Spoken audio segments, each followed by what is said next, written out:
To make matters worse, I knew my husband suffered from severe PTSD and was dangerously close to relapsing into addiction.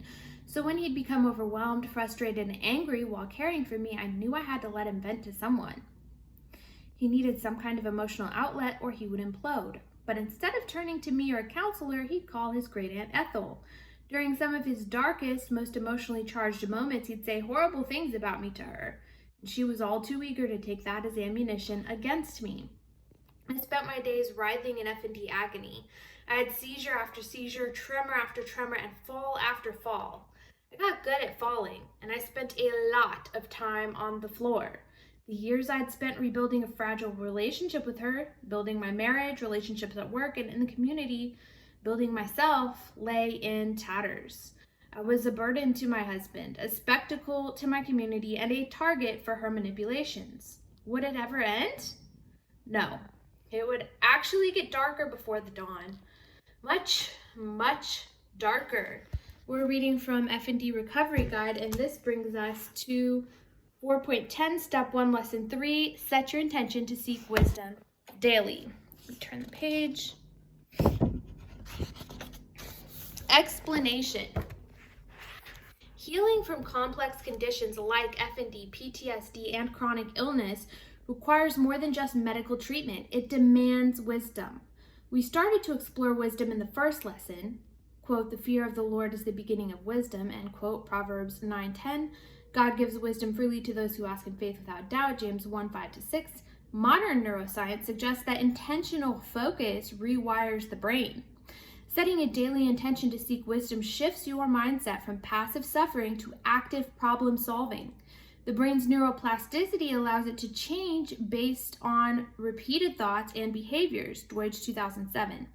Meaning what you consistently seek, you're more likely to find. Another well-known principle in literature and self-improvement is the law of attraction. Perhaps you've heard of it.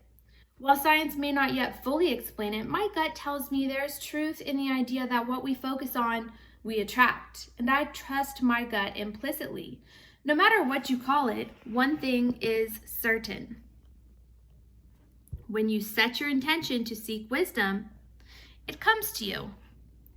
So, make it a daily habit. Approach each day with a heart open to learning, ready to receive insight from both scripture and education.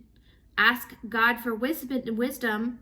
Ask God for wisdom and watch how the right knowledge, connections, and breakthroughs begin to appear. Scientific backing. Neuroscience has demonstrated the power of intentional focus in rewiring the brain. Neuroplasticity is the brain's ability to reorganize itself in response to repeated thoughts and behaviors, Deutsch 2007. It supports the idea that by intentionally focusing on positive goals such as healing or personal growth, you strengthen neural pathways that promote recovery. Logically, this suggests that if we focus on seeking wisdom, the brain will adapt to support that goal. The reticular activating system, RAS, also plays a role in this process, filtering the vast amount of information we receive based on what we focus on. Bears Engaged 2010. This suggests that focusing on wisdom enhances the likelihood of encountering relevant insights, facilitating the healing journey. Additionally, research highlights the positive impact of spirituality and belief systems in improving resilience and coping mechanisms in the face of chronic illness, emphasizing the importance of faith in healing. Koenig 2012. Examples and anecdotes. When I was at my worst with FND, overwhelmed by symptoms and medical dead ends, I began praying daily for wisdom. Slowly, I started noticing patterns in my symptoms, understanding what triggered them, and recognizing when certain therapies worked better than others. Wisdom once sought began appearing everywhere. My husband always functions better when he sets his intention for the day by seeking wisdom in his devotions. He is kinder and more loving, putting his PTSD and addiction into remission. Actionable advice/exercise. Start your day by setting intention. Before diving into your daily routine, take a moment to pray, God, show me what you want to show me in your word and in education today. Give me the wisdom I need to fully heal. By setting this intention, you're priming your mind to notice wisdom when it appears, whether through scripture, conversations, or unexpected moments of clarity. 2. Write down your daily wisdom. At the end of each day, jot down one insight, lesson, or realization you encountered. Over time, you'll see how much wisdom you've gathered simply by being intentional. 3. Be open to unexpected sources of wisdom. Sometimes wisdom comes in ways you don't expect. A book, a stranger's words, or even a challenge can hold valuable lessons. Stay alert and receptive. Pay attention to unexpected sources of wisdom. Sometimes the most profound insights come from struggles, mistakes, or unlikely messengers. Reversal.